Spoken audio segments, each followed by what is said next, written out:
muna po tayo sa introduction muna po tayo bago po tayo magtuloy-tuloy dun po sa ating passages. So, Book of Romans. So, buksan niyo po yung mga Bibles niyo. Kung saan po kayo komportable ng mga translations.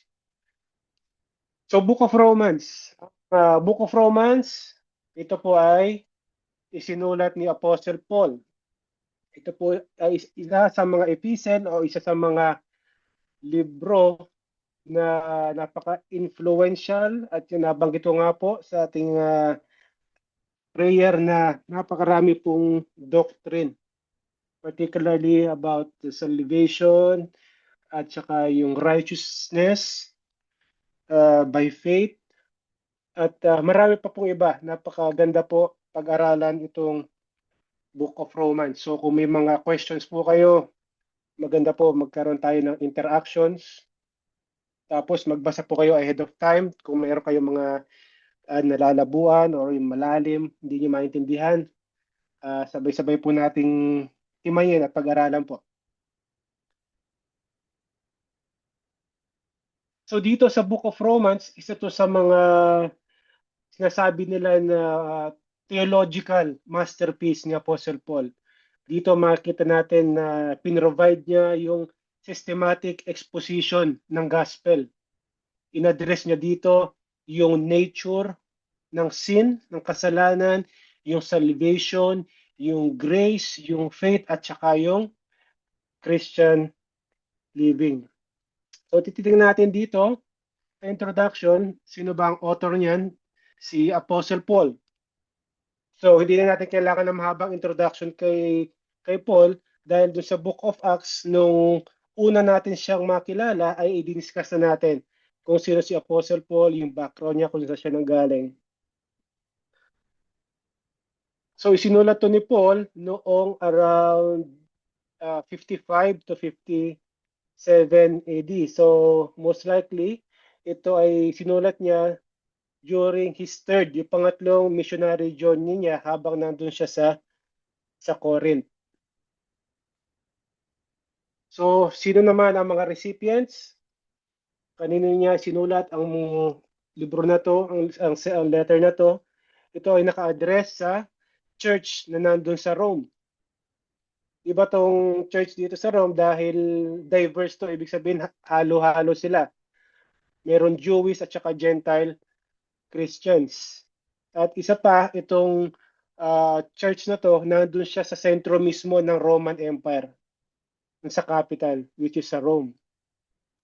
So parang nakaka-amaze yung ginawa ng Diyos dito dahil nagkaroon ng church dun mismo sa gitna ng Roman Empire ng walang apostle na church plant. So ito lang yung lugar or yung church na hindi si Apostle Paul or ibang apostle ang nag-church plant.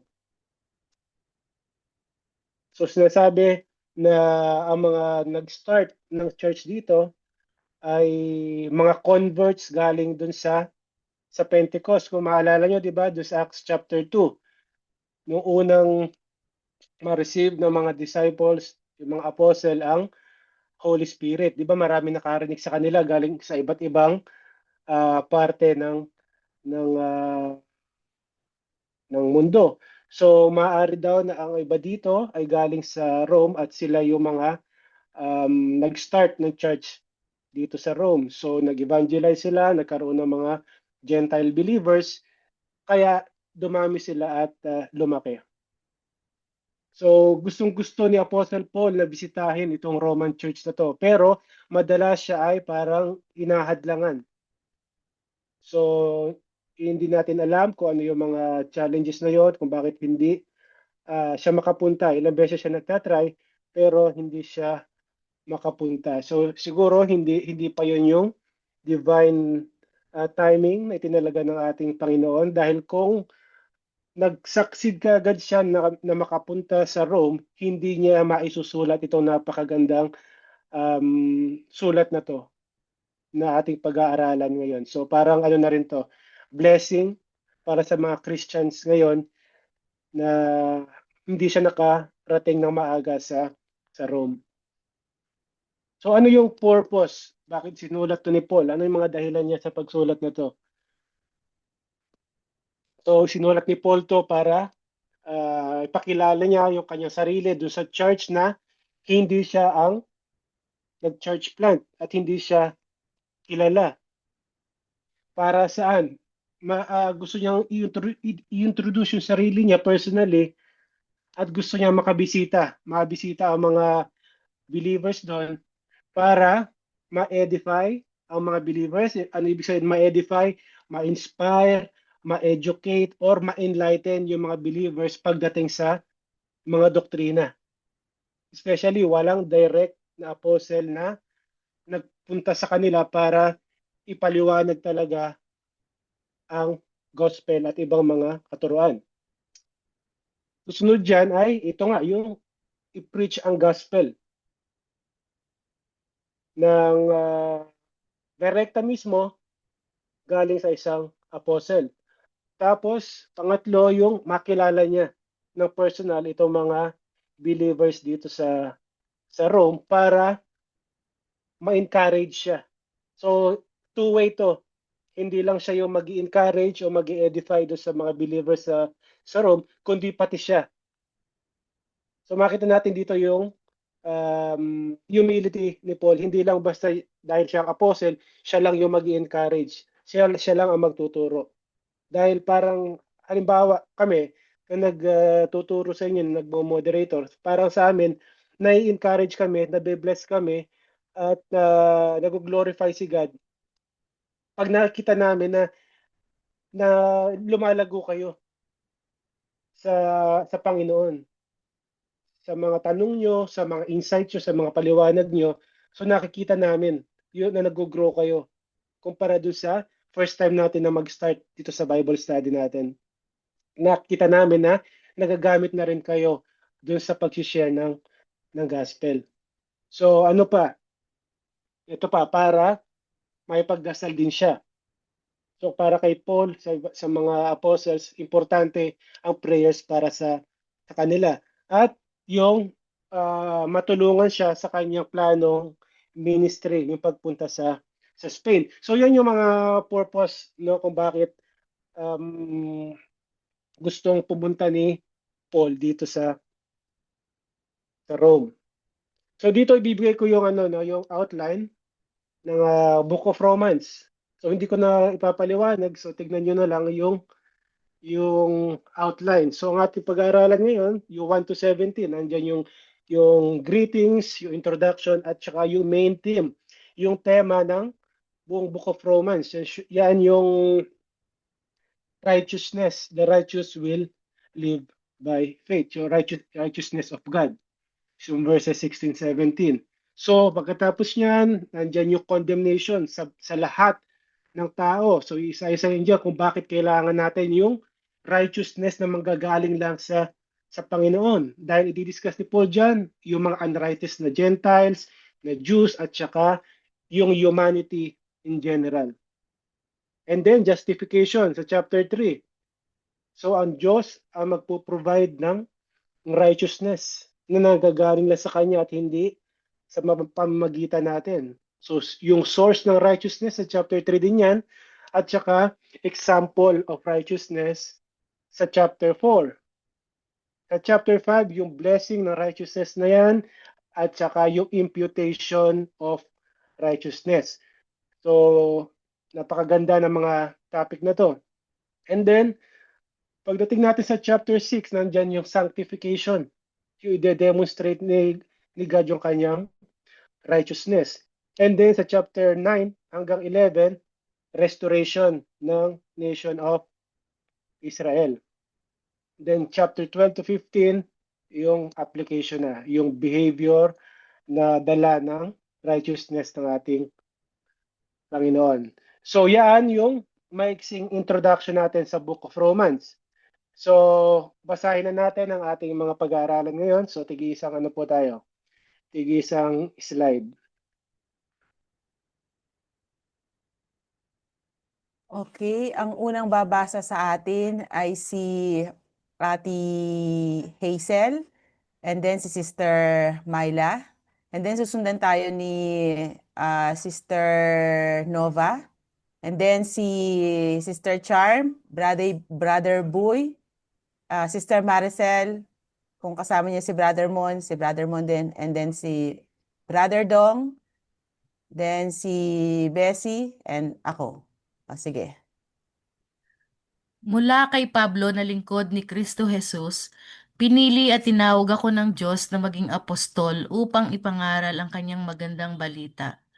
Ang magandang balitang ito'y ipinako ng Diyos noon sa pamamagitan ng mga propeta at nakasulat sa banal na kasulatan. 3 to 4, ang balitang ito'y tungkol sa kanyang anak, ang ating Panginoong Hesukristo sa kanyang pagkatao. Isinilang siya sa lahi ni Haring David at sa kanyang banal na espiritu.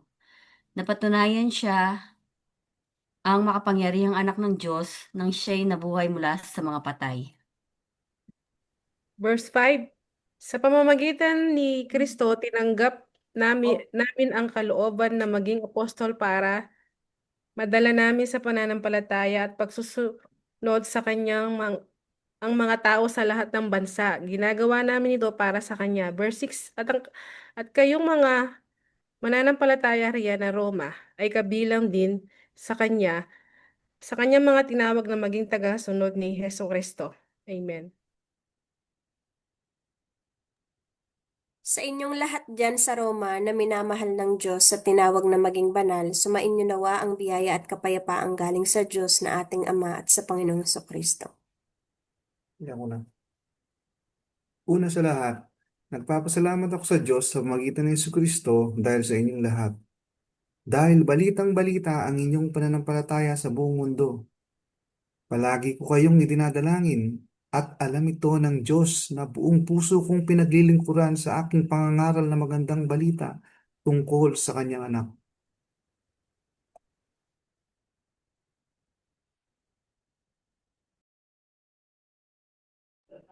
Joy ka na. Ay, brother na. Lagi ko rin dinadalangin na loobin sana ng Diyos na makapunta ako riyan sa inyo. Nananabik akong makita kayo para maipamahagi sa inyo ang mga spiritual na kaloob na makakapagpatatag sa inyo. Sa ganon, magkakatulungan tayo sa pagpapalakas ng pananampalataya ng isa't isa. Bessie, makakabasa ka? Oo, Bessie. Mga kapatid, nais kong malaman ninyo na ilang ulit ko nang binalak na pumunta riyan, pero laging may humahadlang. Nais kong pumunta riyan para mayroon din akong maakay sa pananampalataya kay Kristo, tulad ng ginawa ko sa mga hindi Hudyo sa mga napuntahan kong lugar. Fourth,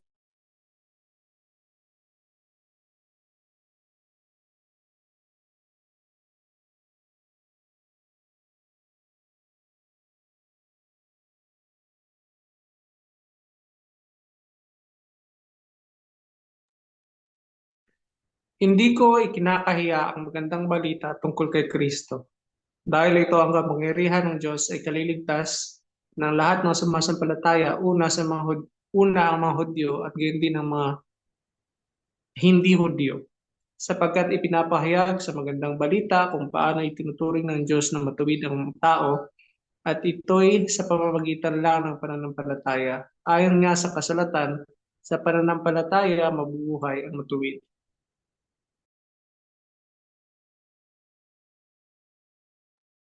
Amen.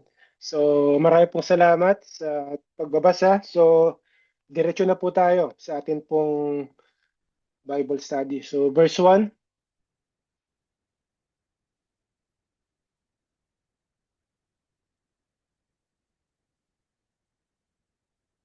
So, Paul, a servant of Christ, called an apostle, and set apart for the gospel of God.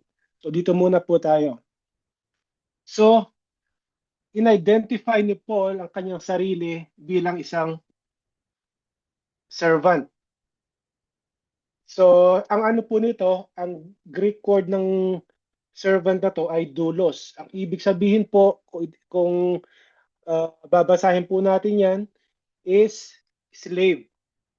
Pero nabanggit na po natin, napag-aralan na po natin to sa Book of Acts na dahil nga medyo maingat sila, maselan sila dun sa term na slave, kaya ginawa nilang servant yung translation. Pero sa mga panibagong translations ngayon, which is yung katulad ng LSB, binalik nila ang translation sa slave dahil yun talaga ang ibig sabihin ng word na yun dito sa verse 1. So ito, sinisignify nito yung total submission ni Apostle Paul kay Jesus Christ. So para sa kanya, siya ay isang alipin ng ating Panginoon. Dahil nga sa pagkakaligtas sa kanya, di ba? Sa salvation na na-receive niya, niligtas siya sa tiyak na kapahamakan. Dati siyang persecutor ng mga believers, pero nagkaroon ng encounter, nalaman niya yung kaligtasan. So kaya nagpapasalamat si Paul at kaya kinoconsider niya ang sarili niya hindi na bilang slave ng kasalanan, kundi bilang slave ng righteousness, which is Jesus Christ. So in-establish niya dito yung kanyang authority sa pagbanggit niya sa kanyang sarili bilang apostle. So ang apostleship, yan po ay divine calling na nagaling mismo kay Jesus Christ. Hindi po ina-appoint ng sino man ang kanyang sarili para maging apostle with capital A. So 13 lang po sila na mga apostle. Wala pong nag-volunteer sa kanila or nagkaroon sila ng election sa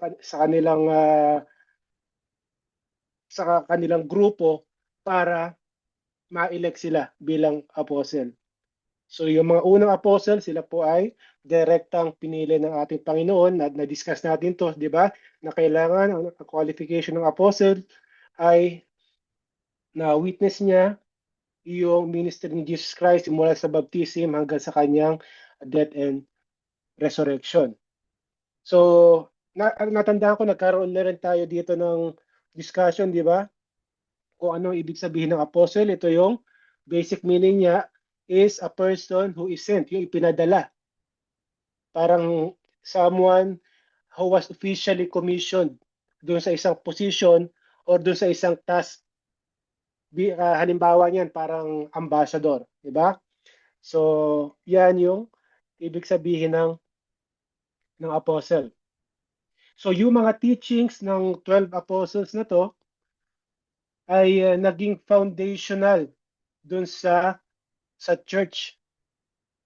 Sila yung binigyan ng authority at ikinomisyon para i-proclaim ang gospel at sila yung naging leader ng early church.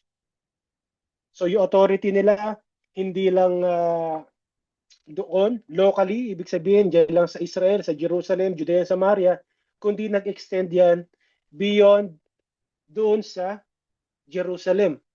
Di ba kumalat yan sa buong mundo na nakita natin, di ba, doon sa Book of Acts.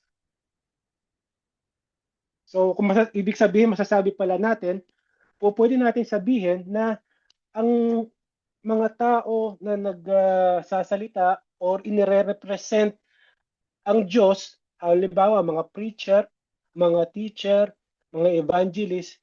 So ibig sabihin pala, pwede natin silang pwede nating masabi na sila ay tinawag at ipinadala ng Diyos. Kung ang pagbabasihan natin ay yung definition na yan, di ba? Pero maraming tao nagpipreach, maraming nagtuturo, maraming mga evangelize na hindi tinawag at ipinadala ng Panginoon. Ibig sabihin, ito yung mga false prophets. Ito yung mga false teachers. Ito yung mga walang anointing ng ating Panginoon. Dahil makikita natin, especially sa atin ng mga nag-aaral ng salita niya, ng Bible, alam natin kung ang sinasabi ng isang preacher, ng isang teacher ay hindi galing sa scripture. Malalaman natin na walang anointing yung tao nagsasalita kung ang kanilang tinuturo at ang kanilang pamumuhay ay hindi naka-align sa scripture. Pero magtataka tayo dahil napakaraming tao ang nahuhulog doon sa mga false teachers. Huwag na tayo lumayo, di ba? Sa Pilipinas lang, napakarami. INC, isang example yan, di ba? So kiniklaim nila sila ay pinadala ng Diyos, tinawag sila para magturo. So pinadala sila para magturo ng salita niya. Pero yung mga tinuturo nila, taliwa sa scripture, pati kanilang pamumuhay. So yan yung mga false prophets. So ang mga false prophets at saka yung mga false teachers na yan, hindi yan nawala. Simula't nagsimula ang Israel, nandyan na yung mga yan. Kinurap nila ang mga Israelites, kinurap nila ang early church, at hanggang ngayon nandyan sila, kinukurap pa rin ang church. Sinabi ni Jeremiah, doon pa lang sa Old Testament, sinabi ng Diyos sa kanya na I did not send out these prophets and yet they ran. I did not speak to them and yet they prophesied. Maraming nagpapanggap na nakaka-receive sila ng message sa Diyos. At sinasabi nila sa mga tao. Kung babasahin nyo ang Old Testament or kung nabasa nyo na ang Old Testament, napakarami niyan.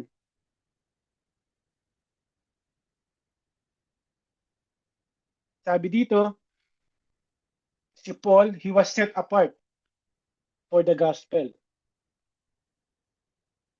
So, sinet apart siya ng ating Panginoon para sa gospel. Ibig sabihin, nag-originate ang gospel na yan hindi sa tao, kundi sa Diyos mismo. So, itong mga introduction ni Paul na to, in-establish niya yung kanyang credibility. Pinakilala niya ang kanyang sarili. Importante yun. Bago niya i-address ang Roman Church. So yan yung verse 1. So punta tayo sa verse 2. So a servant of Christ, tinawag siya bilang apostle, sinet apart siya para sa pangaral ng gospel. Ang gospel na to, sabi sa verse 2, which he promised beforehand through his prophets in the Holy Scripture. So hindi bago to. Pinangako yan ng Panginoon noon pa sa pamamagitan ng mga propeta doon sa kanilang Scripture, sa Old Testament.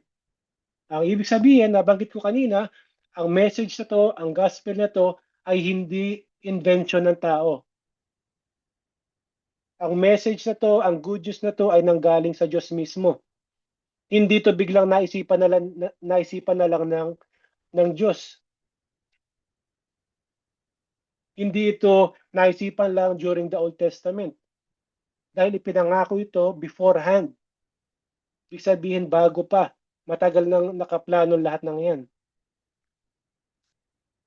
So, continuation itong gospel na to ng Old Testament. So, talagang merong link between the Old Testament and the New Testament.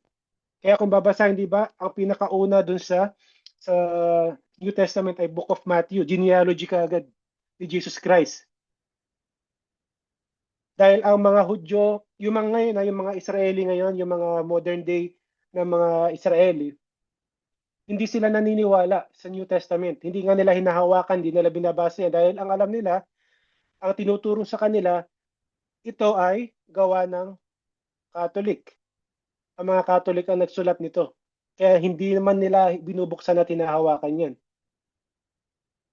Pero, merong mga Hudyo, yung mga Messianic Jew, yung mga believers ng mga Hudyo ngayon, sinusubukan nila ipabasa ang New Testament dito sa mga taga-Israel. So nasusurprise sila, nagugulat sila dahil ang unang libro, Book of Matthew, ang bumungad sa kanila, genealogy, which is familiar kaagad sila. Doon sa mga nandun, mga tao, doon sa first page pa lang ng New Testament. So doon, unti-unting na-open yung kanilang pag-iisip dito sa New Testament.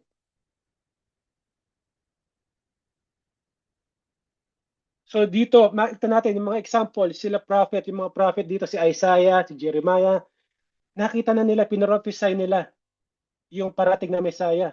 At yung message dito ni Paul ngayon, pinufulfill yung mga promises ng Old Testament. Siya yung magpapaliwanag, siya yung magsasabi dito sa mga believers dito, sa mga Hudyo, na mga nakakilala, na ang gospel ay nakalink sa Old Testament. Nandun na to sa Old Testament noon pa. So parang dito kina-counter ni Paul yung mga claim or yung mga paninira na yung gospel ay isang invention lang niya. Na walang kinalaman sa Old Testament. Dahil kung natatandaan niyo, di ba? Ilang beses inaakusahan si Paul dun sa Book of Acts, di ba? Nung pagpunta niya nito sa last part na ng na Book of Acts, di ba?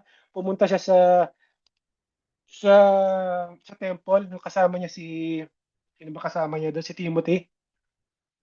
Nakita siya ng ibang mga Hudyo na taga ibang lugar din, di ba? Sabi, ito yung nakakalat, naninira sa ating prophet sa temple. Ito yun. Yung sinasabing wala na yung Judaism, tinalikuran di Judaism, binastos yung propeta, si Moses, yung mga yan. Di ba? Yan yung accusation kay Peter, kay Paul, kaya nga nagkagulo doon sa temple, di ba?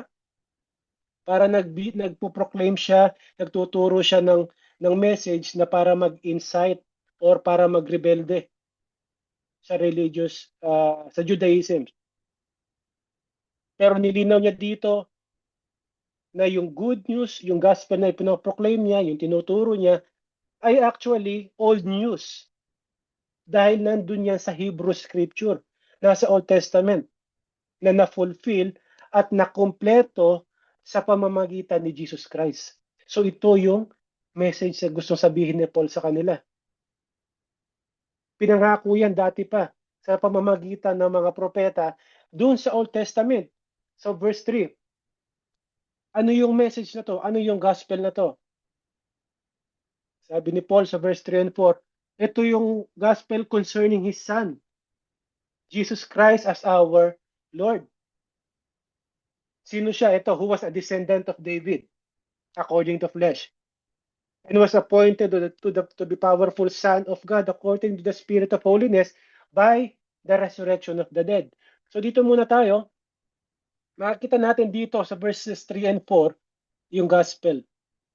Makikita natin dito ang kanyang humanity at ang kanyang divinity, pagiging Diyos at pagiging tao. Descendant of David, according to the flesh, at saka ang kanyang pagiging divine, appointed to be the powerful Son of Man, according to the Spirit of holiness. Yung pagiging tao niya, which is ito, pagiging descendant ni David. Fulfillment to ng prophecy. 2 Samuel chapter 7. At pinapatunayan ang kanyang pagiging Diyos o ang kanyang pagiging divine nung siya ay i-declare na powerful Son of God sa pamamagitan ng resurrection, by His resurrection from the dead. So dito makikita kaagad natin yung gospel message. So, doon muna tayo sa descendant of David according to the flesh, yung kanya pagiging tao.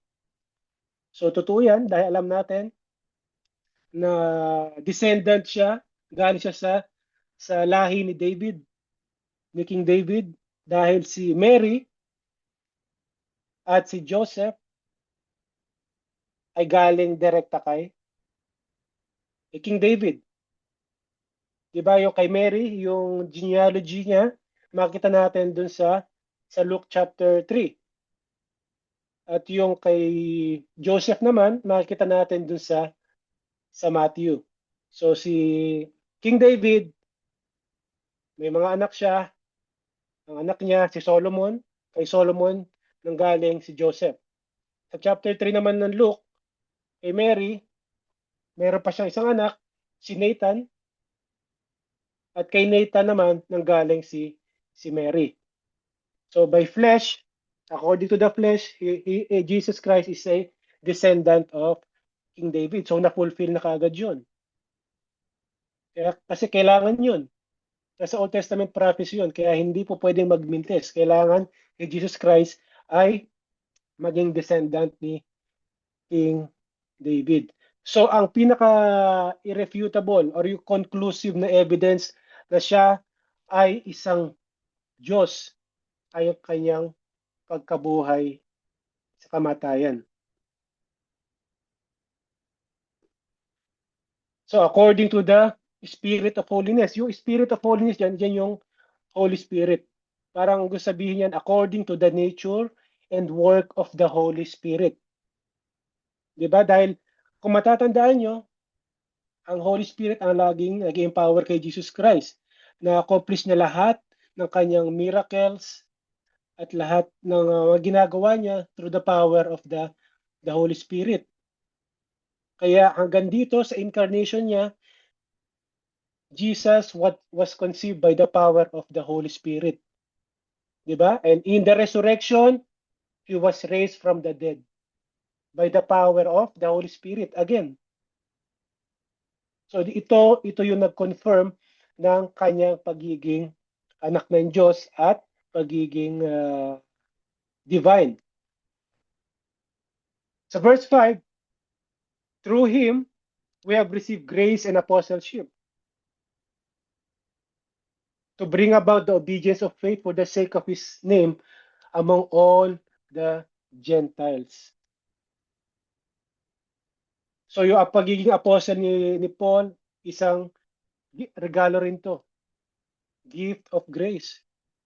Hindi rin siya deserving. Privilege din to na matawag bilang isang apostle. Yung obedience of faith dito, ano ba yung ibig sabihin ng obedience of faith? Parang ang lalim ng phrase na to. So pwede rin natin sabihin dito yung a faith that leads to submission to Christ. Pwede rin i-interpret to na faith leading to obedience.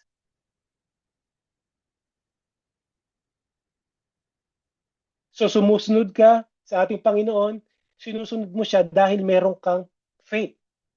Meron kang genuine faith. Meron kang,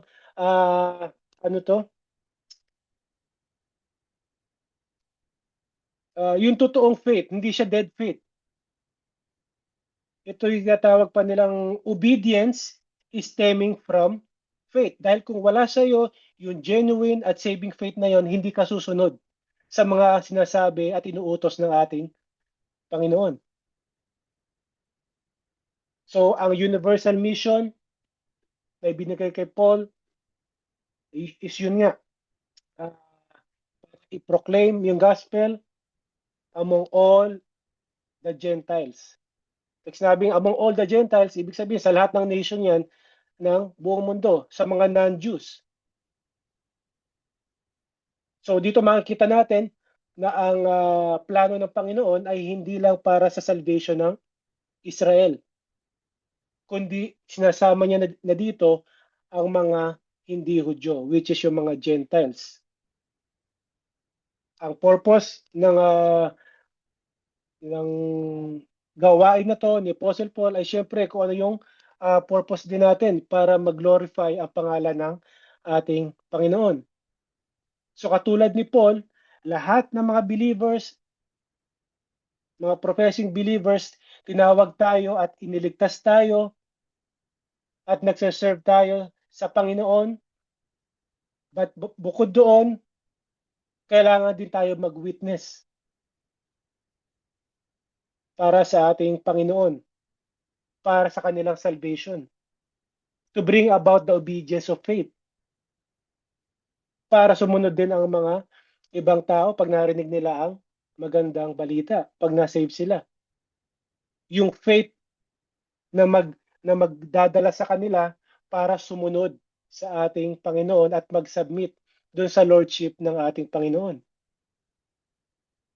So ang isang tao na ikine-claim niya na naniniwala siya, meron siyang faith kay Jesus Christ, pero yung pattern ng kanyang pamumuhay ay taliwas or disobedience dun sa salita ng ating Panginoon, ibig sabihin wala siyang salvation na na-receive. Ibig sabihin namumuhay siya sa kasinungalingan. Maraming ganyan, di ba? Maraming mga tao na lumaki sa isang Christian family, so inaakala nila sila ay mga Christians, na totoong Christians. Kine-claim nila na naniniwala sila sa Panginoon, na may faith sila sa Panginoon, pero yun nga, binabanggit ilan na beses natin inuulit-ulit to. Marami nagpo-proclaim ng faith, na naniniwala sila, pero yung pattern ng kanilang pamumuhay is indirect disobedience doon sa sinasabi ng ating Panginoon. So ang mga tao daw na yon ay namumuhay sa kasalanan. I mean sa kasinungalingan. At hindi pa nila na-receive yung salvation. Dahil ang faith na hindi nakikita sa obedient living, ibig sabihin ito daw ay fake, counterfeit, false, at walang silbi na pananampalataya. Ito yung sinasabi ni James, dead faith. Faith without works is dead. Kasi madaling sabihin na naniniwala ka, di ba? Nananampalataya ka ang isang tao. Pero mako-confirm yan doon sa iyo pamumuhay. Kung paano ka makitungo sa tao, kung paano ka magsalita, paano mo itrato ang pamilya mo, ang asawa mo, magulang mo, mga anak mo. So diyan makikita, diyan matetes kung anong faith ang meron ka.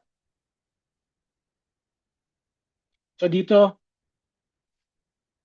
sabi ni Paul na hindi tayo na-save dahil sa works, sa good works. We are not saved by good works. Kahit gaano pa sa tingin natin kabuti yung ginawa natin, hindi ang works ang makapag-save sa atin.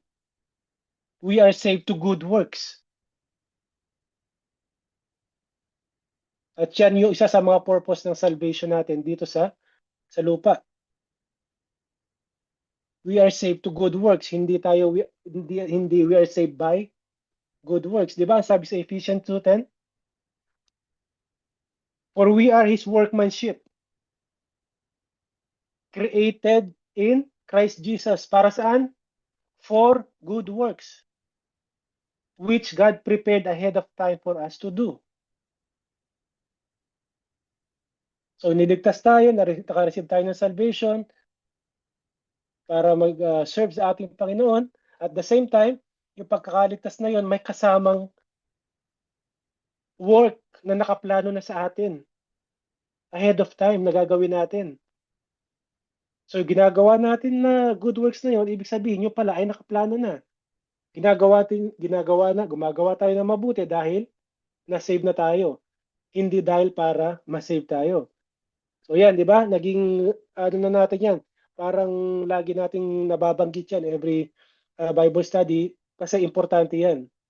Pag nagkamali ka dyan, malaking problema.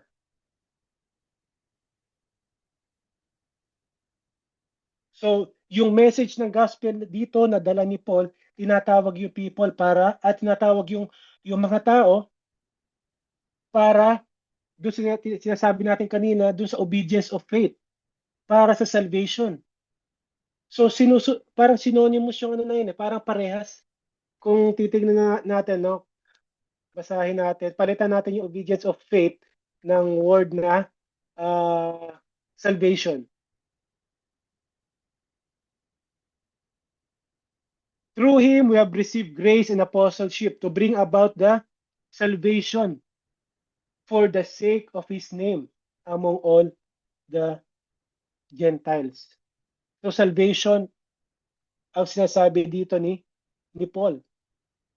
Ang genuine faith is obedient faith. Kung totoo yung faith mo, kung totoo ang paniniwala mo, kung totoo na tinatanggap mo si Kristo, dapat susunod ka sa Kanya. Hindi po pwedeng hindi. So pag sinabi natin na ipinapangaral natin ang message of salvation, ibig sabihin ito yung pinofulfill natin, yung Great Commission. So kaisa tayo. So hindi lang ibig sabihin hindi lang mga apostle ang inatasan ng ating Panginoon para sa Great Commission. So lahat tayo na naka-receive ng salvation, meron tayong role na dapat gampanan, di ba? Yung ating ang tawag dito, testimony. Kung paano tayo nakakilala, kung paano tayo binago ng Panginoon. Magandang gamitin yon sa pag-share natin ng magandang balita. Ibig sabihin, may ginawa sa atin ng Panginoon. May transformation na nangyari sa buhay natin. So pag nagagawa natin yon, ibig sabihin nakikiisa na rin tayo dun sa Great Commission. Pinapangaral natin yung gospel na na-receive natin.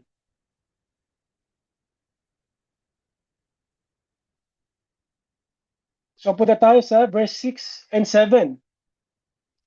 Sabi niya, including you, who are also called by Jesus Christ. To all who are in Rome, loved by God, called as saints.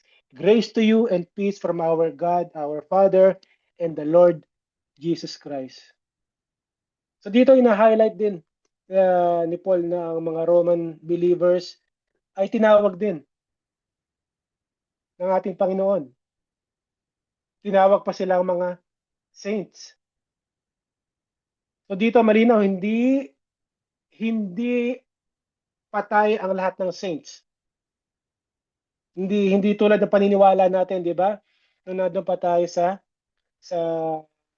Catholicism, sa Roman Catholic. Mga Roman Catholic, di ba, paniniwala nila, sila yung ano tawag doon? Nag-o-ordain ba? Or may proseso silang sinusunod para maging santo ang isang tao. Una-una, syempre, dapat patay ka na. So dito makikita natin, ang mga santo ay buhay. At tinawag nga ni Paul ng mga santo itong mga believers dito sa Rome. So hindi lang dyan. Marami pang sa mga sulat ni Paul ang mga believers na tawag diyang saints. So ano ba ang saints? Ang saints, ibig sabihin set apart, holy. So yan ang ibig sabihin ng saints. Hindi ibig sabihin yan na i-ordain ka or i-canonize ba yun or ng isang ng organization para matawag kang santo. So, holy, saint, set apart, consecrated, dedicated, yan synonymous yan. Pag tinawag na saints, holy, so isa lang yan. Galing yan sa isang Greek word. Okay, so malinaw po yan. Hindi lahat ng saints ay patay. So ngayon, pupunta na tayo dun sa verses 8 to 15. Dito sabi ni Paul, napapasalamat siya. First, I thank my God through Jesus Christ for all of you because the news of your faith is being reported in all the world. So laganap na yung kanilang pagiging faithful sa mga Roman believers sa buong mundo. Diba, kung merong social media dyan, trending na. Ibig sabihin, trending. Itong mga Roman believers sa kanilang pagiging faithful. So, ina-highlight dito ni Paul yung kanyang gratitude, yung kanyang pasasalamat sa Diyos. Dahil kilala ang mga Roman believers sa kanilang faith. which is nagte-testify na ng kapangyarihan ng gospel sa buhay nila. Biruin niyo, nandun sila sa loob ng sentro ng Roman Empire, which is a pagan city. Tapos sila pa yung nakikilala sa kanilang faithfulness. Para silang ilaw sa madilim na lugar. Nakikita sila, na-highlight sila. So yung kanilang global fame, sabihin yung kanilang, dahil nakikilala sila doon sa region, sa area nila. Hindi lang doon sa Rome, kundi sa ibang parte pa ng empire. So, naging encouragement itong kanilang pagiging faithful sa ibang believers sa ibang parte ng empire at sa ibang parte ng mundo. At nababalidate nito yung mission ni Paul.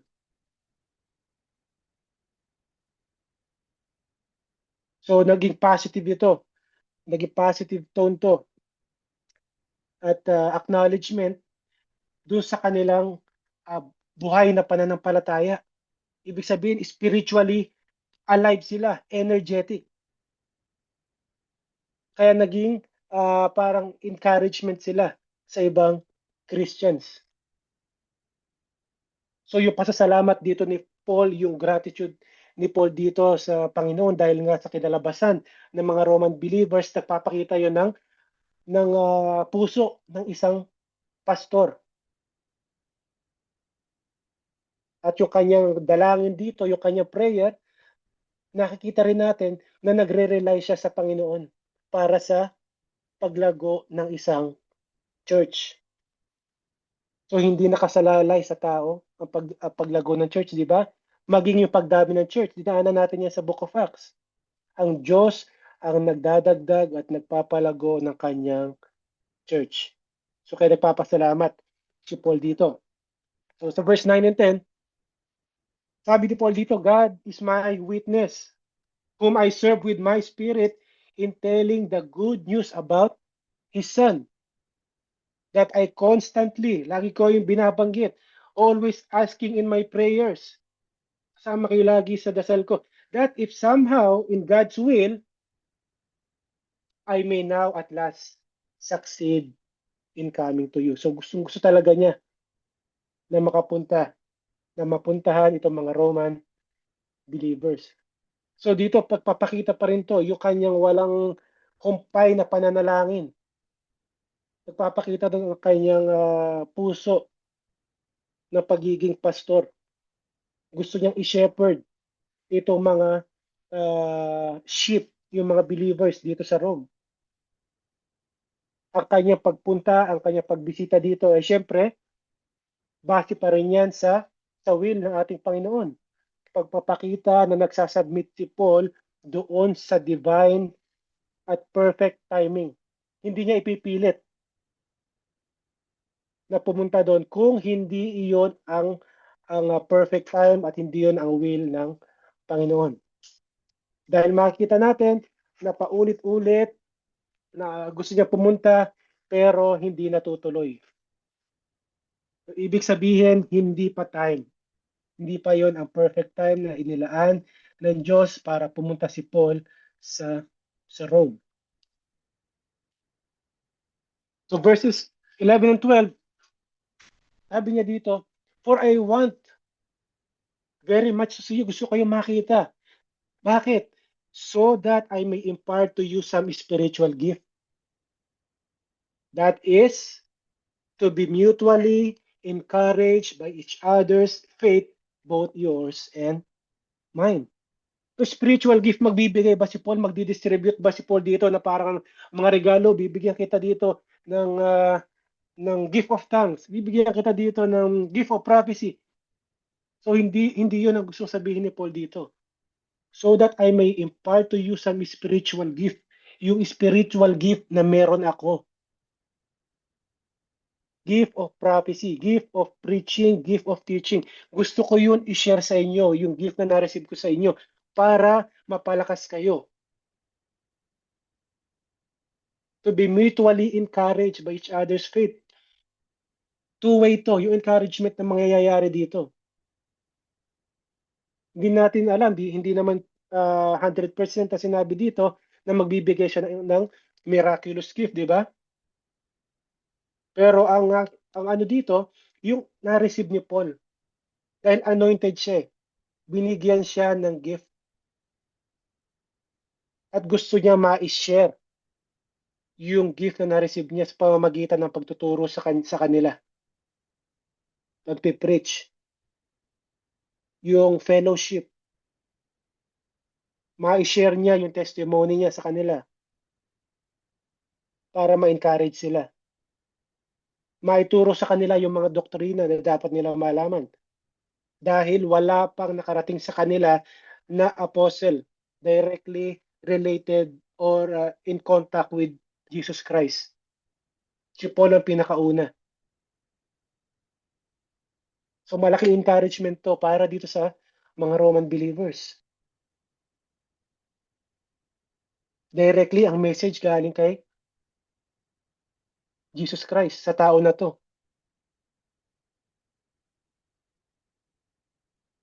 So dito makita rin natin yung humility ni Paul. Although pinili siya ng Diyos, nagpakita sa kanya, di ba, si Jesus Christ sa road, in Damascus Road. So kung mataas ang ego, mayabang si Paul, siya lang ang mag-i-encourage, siya lang ang magiging magbibigay ng lahat ng para ma-edify, ma-encourage itong mga Roman believers na to. Pero hindi, sabi niya to be mutually encouraged by each other's faith, both yours and mine. So yung faith, yung pananampalataya ng mga Roman believers dito ay nagiging encouragement din to para kay Paul. So two-way to, mutual benefit ang nangyayari dito. Nakapag-share si Paul at nakita ni Paul yung kanyang na lumalago spiritually itong mga Roman believers. Mga kapatid, saglit lang tumatawag sa akin sa bangko yata, saglit lang.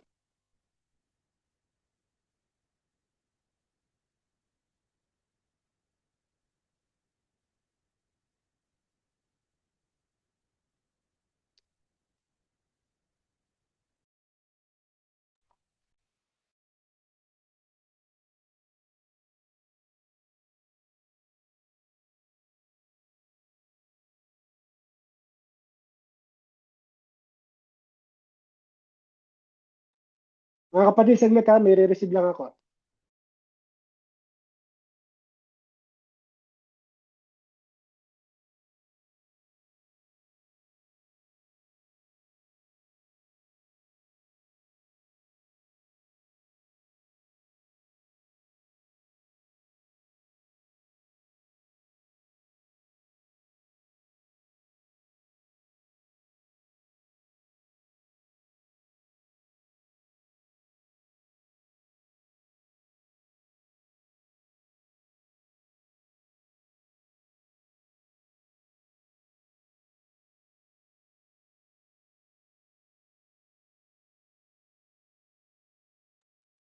Okay. Sorry po. Wala kang kasing Emirates ID sa pagre-receive ng card. Okay, isa na tayo. Dito na tayo sa 11 and 12. Yun, mutual encouragement ang nangyayari dito sa kagustuhan pumunta ni Paul dito sa Rome. So, verses 13 to 15. Sabi ni Paul sa kanila, "Now I don't want you to be unaware, brothers and sisters, that I often planned to come to you." Ito yung binabanggit natin kanina, marami siyang beses na gusto pumunta. "But was prevented until now, in order that I might have a fruitful ministry among you, just as I have had among the rest of the Gentiles." Ito yung makapag-share siya, makapag-preach siya. May share niya yung gospel. 14, "I am obligated to both Greeks and barbarians, both to the wise and the foolish. So I am eager to preach the gospel to you also who are in Rome." So ito yung ginagawa ni Paul, di ba? Doon sa Book of Acts, ang dami niya pinuntahan na lugar. Ito rin yung gusto mangyari ni Paul dito sa mga taga Rome, na personally mapuntahan niya para makapag-preach, makapagturo, mapalakas, at ibigay ang tamang katuruan dito sa mga believers dito sa Rome. Nagawa na niya to, di ba, sa maraming lugar. Bukod tangi ang Rome ang hindi pa niya napupuntahan. Kaya ito yung sinasabi ni Paul, that I might have a fruitful ministry among you. Ma-share ko sa inyo ang good news at maturuan ko kayo. Yung obligation na to nanggaling to sa kanyang divine commission para i-preach sa lahat ng tao, regardless of culture or status, kahit sino man yan. Walang pinipili ang gospel kung sino ang makaka-receive niyan. Kaya ito yung obligation ni Paul. So makikita rin natin dito yung eagerness, yung pagnanais ni Paul na makapunta at mai-preach ang gospel sa Rome. Doon mismo sa heart ng empire, Roman Empire. Pagpapakita to ng kanyang confidence doon sa power ng gospel, yung transformative power ng gospel. Pero yun, nandun sila sa gitna ng isang pagan empire. Pero may mga tao doon na nababago ang buhay. Surrounded sila na napakaraming Diyos. Surrounded sila na kung anong klase ng kasalanan, kaimorolan. Nandyan lahat. Pero nakita nyo yung power ng gospel. May mga na-transform, maraming na-transform na mga tao. Mga Hudyo, pati mga Gentiles. Kaya nga sinasabi niya dito sa 14, I am obligated to both Greeks and barbarians, both wise and foolish. So lahat ng tao, walang sinisino. So sa verses 16 and 17, ito na yung theme, yung tema ng Book of Romans. For I am not ashamed of the gospel because it is the power of God for salvation to everyone who believes, first to the Jew and also to the Greek. So dito, ito na yung thesis ni Paul dito sa kanyang sulat dito sa mga tiga-Rome. Yung gospel, yung message na to, inire-reveal yung righteousness ng ating Panginoon na na-receive sa pamamagitan ng faith, pananampalataya, hindi yung works. Kaya ang kinote ni Paul dito, si Habakkuk, Prophet Habakkuk, di ba? The righteous shall live by faith. So ito na yung sineset ni Paul dito, yung stage, yung kanyang argument na ang salvation is by grace through faith. Hindi sa pamamagitan ng good works. So i-discuss pa niya yan in detail later on sa mga susunod na mga chapters. So ang key dito sa verses 16 and 17, ang main point dito is yung gospel, ang kapangyarihan ng Diyos para iligtas ang sino mang maniniwala. So hindi nakasalalay ito, no? Ang salvation ng ibang tao ay hindi nakasalalay doon sa nagbibigay ng message, kundi doon sa message na dala niya. So tandaan po natin yan. Ang power ay nandun sa message, hindi doon sa messenger. So dito sa verse 16, I am not ashamed. Hindi kinakahiya ni Paul yung gospel. Nakita natin dito yung boldness ni Paul, di ba? Hindi siya nahihiya. Pagpapakita yun ng boldness. Kasi, di ba, sa 1 Corinthians, ano ba yung sinasabi dito? Tingnan natin. For the word of the cross is foolishness to those who are perishing, but it is the power of God to us who are being saved. Foolishness, kalukuhan. Doon sa mga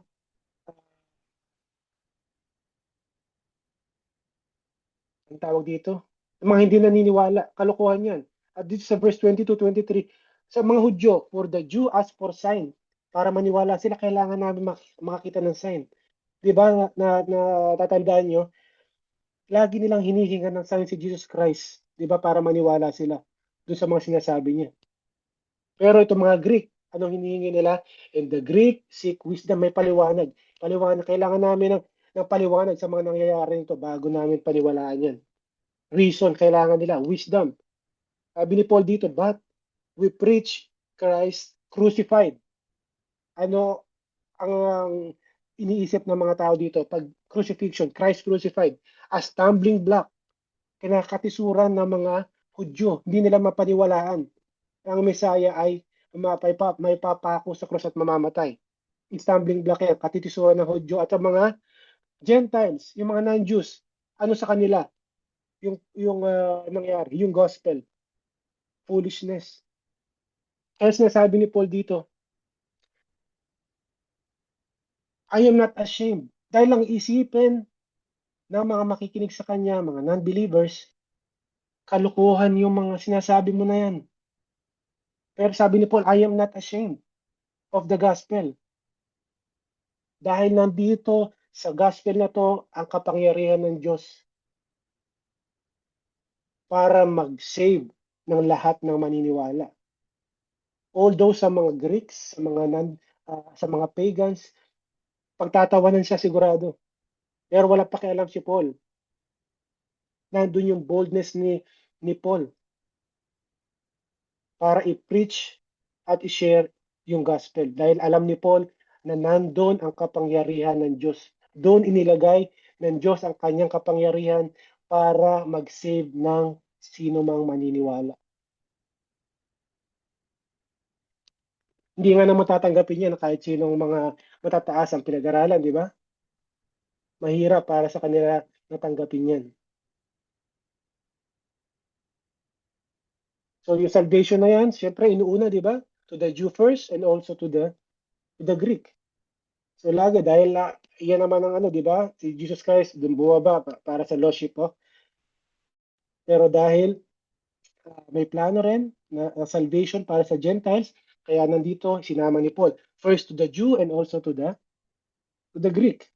Kasama na ang Gentiles dito. Ibig sabihin, buong mundo ay kasama sa plano ng Diyos sa kanyang salvation, sa plan of salvation. Doon sa mga maniniwala dito sa seemingly foolish message para sa kanila. So verse 17, for in the righteousness of God is revealed from faith to faith, just as it is written, the righteous will live by faith. So kinote niya dito si Habakkuk. So righteousness of God. So dito magpo-provide ang ating Panginoon ng justification. Ibig sabihin ng justification, i-declare ang isang tao makasalanan na matuwid sa mata ng Diyos sa pamamagitan ni Jesus Christ. Nakuha nyo? Ang Diyos ang magpo-provide ng justification. Ang Diyos ang magpo-provide, ang magde-declare sa isang makasalanan na siya ay matuwid. Sa paanong paraan? Sa pamamagitan ni Jesus Christ. Tingnan niyo, no? Hindi sa good works natin. Ang Diyos ang gumagawa. Kaya sinabi dito ni Habakkuk, di ba? The righteous will live by faith. So, yung phrase na from faith to faith is revealed from faith to faith. Maaaring ibig sabihin tayo, ina-emphasize niyan that yung faith is both the means, yung way at yung goal ng salvation. So laging hina-highlight dito yung faith. Hindi works. Ito yung pinaka-importante na maintindihan natin dito pagdating sa mga sulat ni Paul. Ano ba ang righteousness? Yung righteousness of God. So maraming sinulat si Paul dito about the righteousness of God. Pwedeng ang karakter to ng ating Panginoon, yung kanyang moral perfection at ang kanyang justice, Sinasabi nga, di ba, sa Psalm, the Lord is righteous in all His ways. Gagawin ng Diyos ang tama. Lagi yung fair, which is consistent sa nature ng ating Panginoon. Yan yung character ng ating Panginoon, yung righteousness of God. Isa yan. Pwede rin yan yung saving action ng ating Panginoon.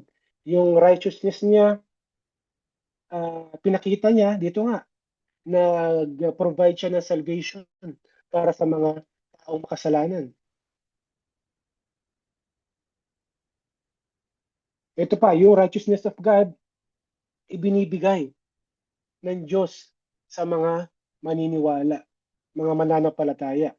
Diba? Through faith in Jesus Christ, God justifies the sinners. Dinedeclare niya na matuwid sa kanyang harapan. At ang righteousness ay hindi yan na-earn sa pamamagitan ng mga good works natin. Kundi ito ay ibinibigay, yung imputed, credited righteousness sa pamamagitan ng grasya lang ng Panginoon. Okay, so ito yung nasa introduction pa lang tayo. Hindi pa to yung malalim na discussion natin. So, hihinto muna tayo dito hanggang verse 17 dahil verse 18, dito na tayo magsisimula ng magandang discussion. Ito yung condemnation. Nakita natin sa outline. Ito yung condemnation of the Gentile world. Hindi ko condemn yung Gentile, ko condemn yung mga Hudyo, hindi ko condemn yung buong sanlibutan. Ano ba ang ginawa ng sanlibutan? So yan, i-discuss natin sa susunod nating Bible study. So maraming salamat mga kapatid sa pakikinig. At yan muna yung introduction natin dito sa Book of Romans. Salamat po.